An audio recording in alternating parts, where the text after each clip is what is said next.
Alice's Adventures in Wonderland by Lewis Carroll. Chapter 4. The Rabbit Sends in a Little Bill.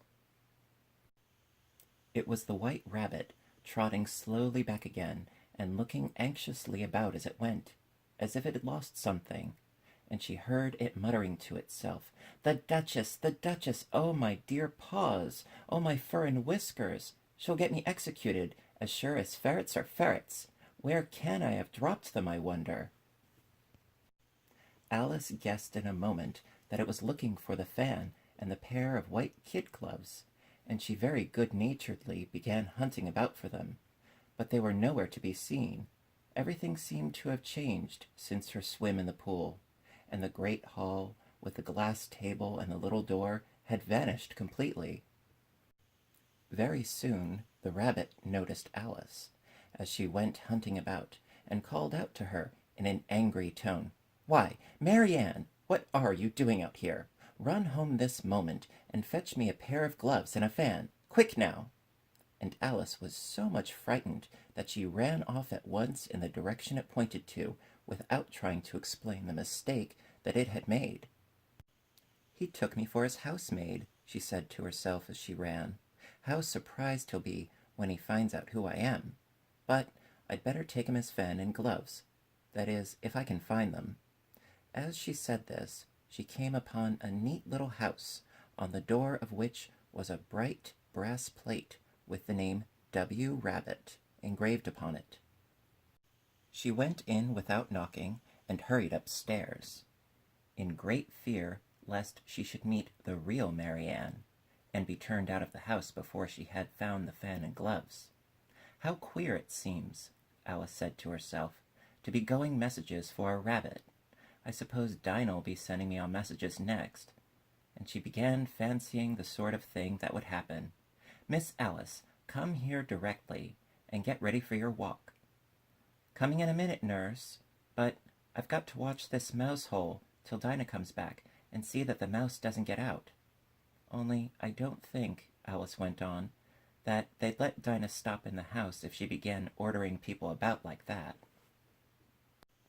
By this time she had found her way into a tidy little room with a table in the window, and on it, as she had hoped, a fan and 2 or 3 pairs of tiny white kid gloves. She took up the fan and a pair of the gloves, and was just going to leave the room when her eye fell upon a little bottle that stood near the looking-glass. There was no label this time with the words "Drink me," but nevertheless she uncorked it and put it to her lips. "I know something interesting is sure to happen," she said to herself, "whenever I eat or drink anything, so I'll just see what this bottle does.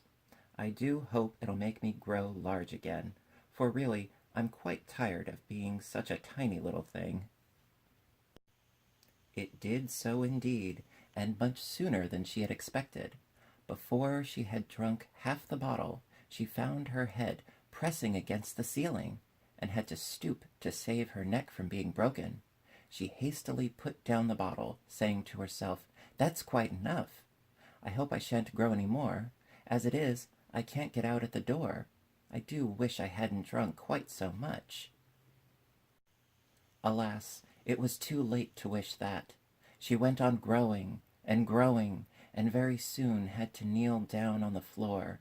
In another minute there was not even room enough for this, and she tried the effect of lying down with one elbow against the door, and the other arm curled around her head.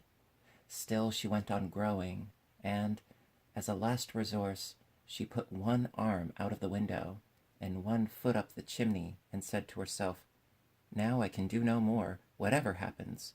What will become of me?" Luckily for Alice, the little magic bottle had now had its full effect, and she grew no larger. Still it was very uncomfortable, and, as there seemed to be no sort of chance of her ever getting out of the room again, no wonder she felt unhappy. It was much pleasanter at home, thought poor Alice, when one wasn't always growing larger and smaller, and being ordered about by mice and rabbits. I almost wish I hadn't gone down that rabbit hole. And yet, it's rather curious, you know, this sort of life. I do wonder what can have happened to me. When I used to read fairy tales, I fancied that kind of thing never happened. And now, here I am in the middle of one. There ought to be a book written about me. That there ought. And when I grow up, I'll write one. But I'm grown up now, she added in a sorrowful tone. At least, there's no room to grow up any more here. But then, thought Alice, shall I never get any older than I am now? That'll be a comfort, one way. Never to be an old woman. But then, always to have lessons to learn. Oh, I shouldn't like that. Oh, you foolish Alice, she answered herself. How can you learn lessons in here? Why, there's hardly room for you, and no room at all for any lesson books. And so she went on, taking first one side and then the other, and making quite a conversation of it all together. But after a few minutes she heard a voice outside, and stopped to listen. "Marianne! Marianne!" said the voice. "Fetch me my gloves this moment." Then came a little pattering of feet on the stairs. Alice knew it was the rabbit coming to look for her, and she trembled till she shook the house, quite forgetting that she was now about 1,000 times as large as the rabbit, and had no reason to be afraid of it.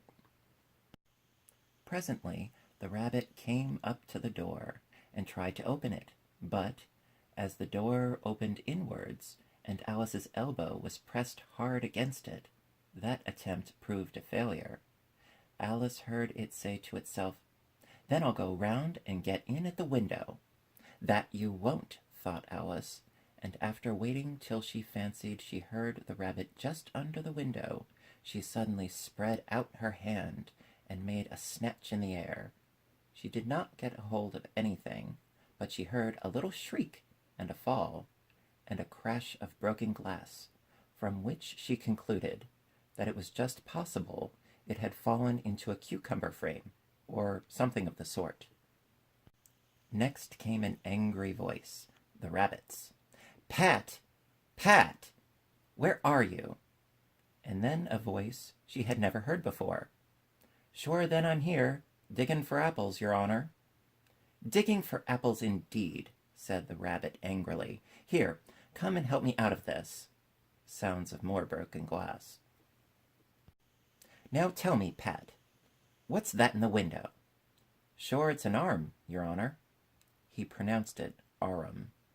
"An arm, you goose! Who ever saw one that size? Why, it fills the whole window." "Sure it does, your honor. But it's an arm for all that."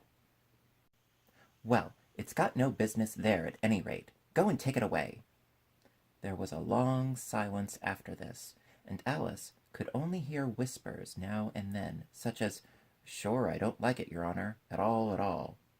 "Do as I tell you, you coward." And at last she spread out her hand again, and made another snatch in the air. This time there were 2 little shrieks, and more sounds of broken glass.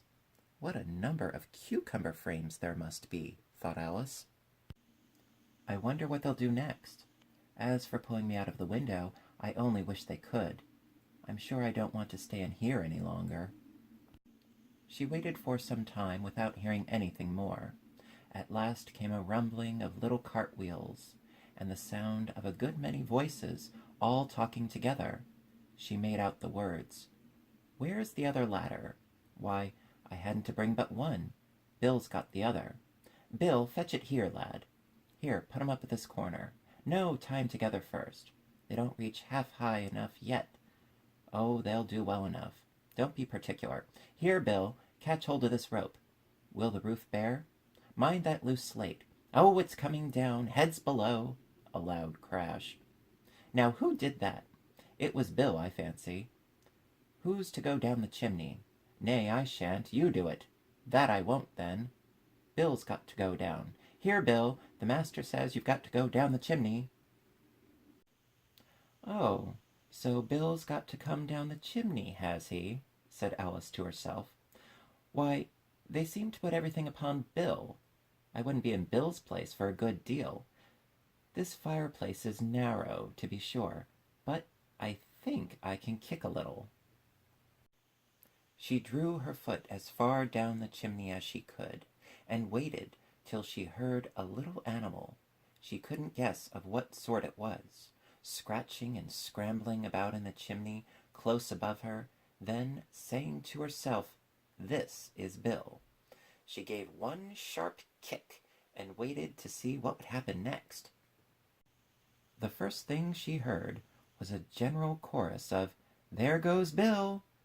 Then the rabbit's voice alone, "Catch him, you by the hedge!" Then silence. And then another confusion of voices. "Hold up his head, brandy now, don't choke him. How was it, old fellow? What happened to you? Tell us all about it." Last came a little, feeble, squeaking voice.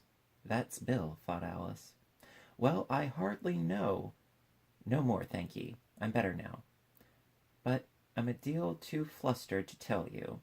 All I know is, something comes at me, like a jack-in-the-box, and up I goes like a skyrocket."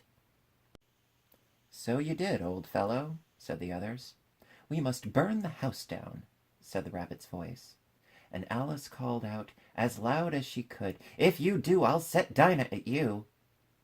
There was a dead silence instantly, and Alice thought to herself, "I wonder what they will do next.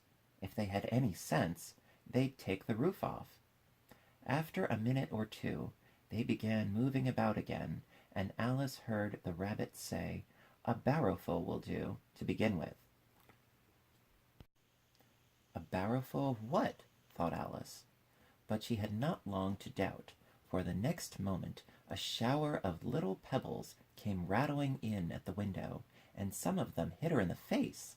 "I'll put a stop to this," she said to herself, and shouted out, "You better not do that again," which produced another dead silence. Alice noticed with some surprise that the pebbles were all turning into little cakes as they lay on the floor, and a bright idea came into her head.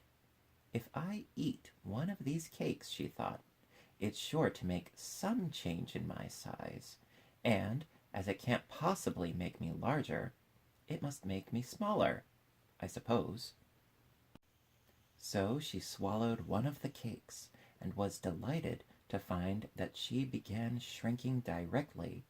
As soon as she was small enough to get through the door, she ran out of the house, and found quite a crowd of little animals and birds waiting outside. The poor little lizard, Bill, was in the middle, being held up by 2 guinea pigs, who were giving it something out of a bottle.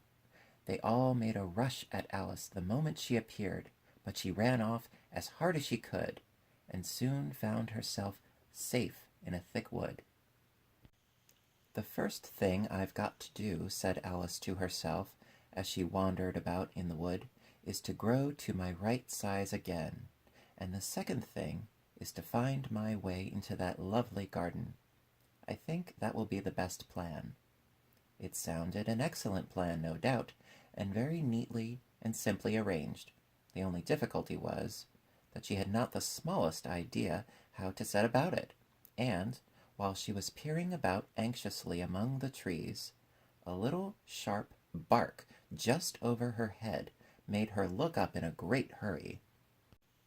An enormous puppy was looking down at her with large round eyes, and feebly stretching out one paw, trying to touch her. "Poor little thing," said Alice in a coaxing tone, and she tried hard to whistle to it, but she was terribly frightened all the time at the thought that it might be hungry, in which case it would be very likely to eat her up in spite of all her coaxing. Hardly knowing what she did, she picked up a little bit of stick and held it out to the puppy, whereupon the puppy jumped into the air off all its feet at once, with a yelp of delight, and rushed at the stick, and made believe to worry it. Then Alice dodged behind a great thistle to keep herself from being run over, and the moment she appeared on the other side, the puppy made another rush at the stick, and tumbled head over heels in its hurry to get hold of it. Then Alice thinking it was very like having a game of play with a cart horse and expecting every moment to be trampled under its feet, ran round the thistle again. Then the puppy began a series of short charges at the stick, running a very little way forwards each time and a long way back, and barking hoarsely all the while, till at last it sat down a good way off, panting, with its tongue hanging out of its mouth and its great eyes half shut. This seemed to Alice a good opportunity for making her escape, so she set off at once, and ran till she was quite tired and out of breath, until the puppy's bark sounded quite faint in the distance.